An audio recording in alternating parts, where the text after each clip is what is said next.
Okay, this is the video solution for the problem that is to be submitted by lab section 52.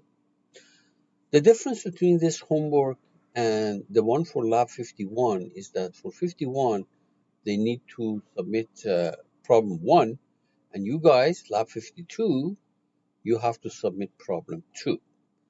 And we'll come to that in a second.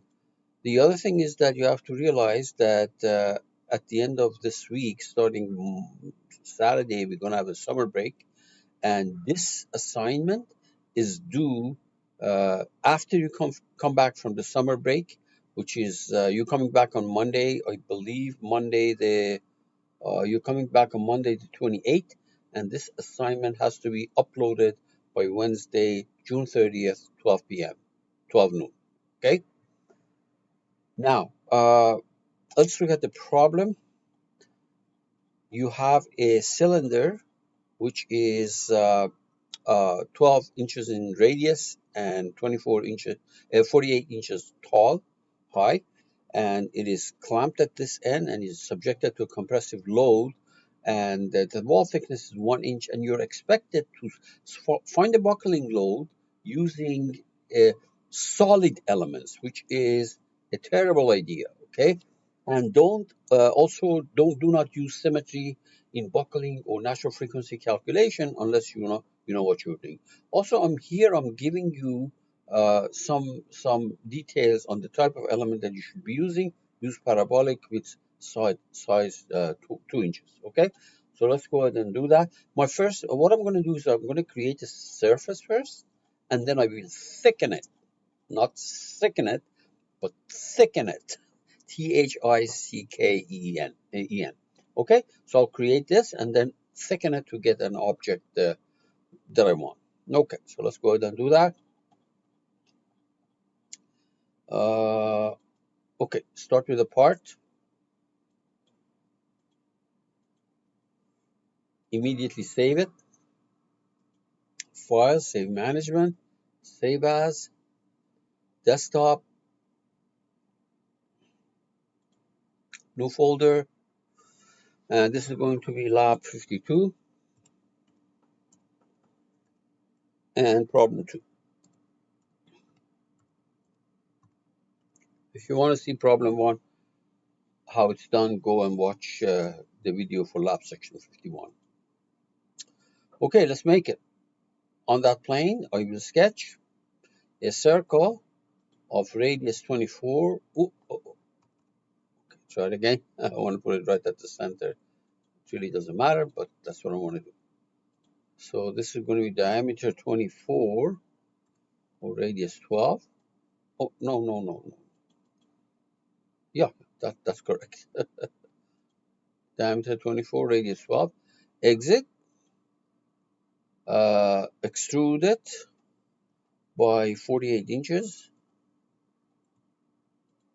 Okay, that's my cylinder. Now I'm going to go to part design because I want to create a three-dimensional object out of that. There is surface base feature. There is thick surface. You select that. You say go half an inch in, half an inch out. 0.5 in, 0.5 out. Oops, let's try it again. 0.5 and 0.5. So it will create a solid object out of that, which is 1 inch thick. There we are. Now I don't need that surface, but I cannot delete it. Okay, I can always hide it, but I can't delete it. Okay, let's make everything out of steel. So metal. Oh, this was aluminum, I think. Yeah, it was aluminum. Yeah, not steel. All right, this is done. So now we're going to go to generative structure analysis. CATIA immediately measures this thing for you. Let's make it parabolic. It is parabolic, and the size you want it to be 2. That's what I'm asking you to do. Okay? If you want, you can look at your mesh. Terrible mesh, but we'll see how it compares with the shell one, by the way, which also gives you very unrealistic results. See, the problem is, as you can see, first of all, because I'm using parabolic, this is hard to move, hard to rotate everything, but that's okay. And look, there's only one layer of thickness, one layer element through the thickness. This is why it's terrible. Okay. And notice that because I have too many elements, my computer won't be able to operate properly. So, but that's okay. It'll run. It'll run. Okay, let's deactivate this. Okay. Now I'm going to hide this sketch because I want to clamp the bottom. Clamp the bottom. There. Bottom means that ring. And I apply a dummy load of 1 pound in the negative direction on that top face. This is how you do buckling. So apply a dummy load of 1 pound on that face in the negative direction. And then you do a static analysis. Let's save this thing, by the way. File, save management, analysis, save as.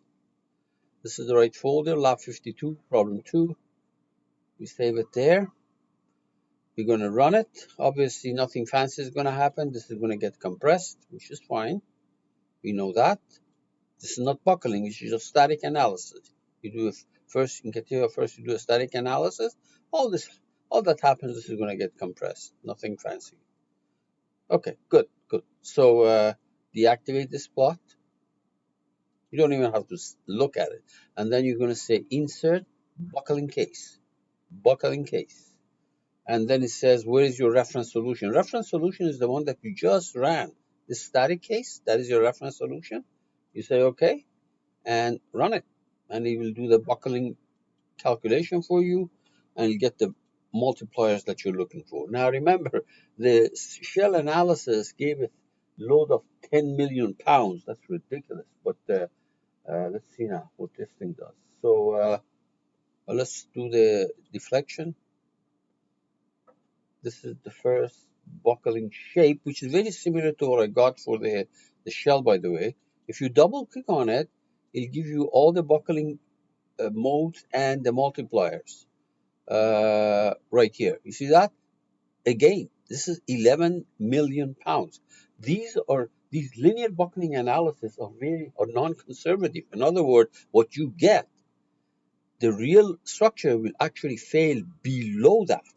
Okay, well below that in some cases. Okay, so obviously this is consistent. It is consistent with what we got with shells, but both of them are very huge, and believe me, this will buckle.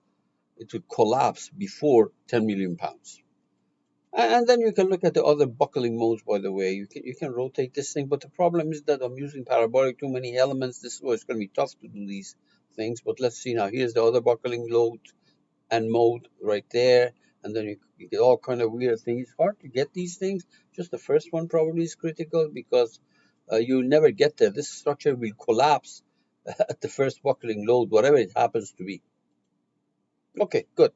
So that is it for lab 52. Okay, let me stop this.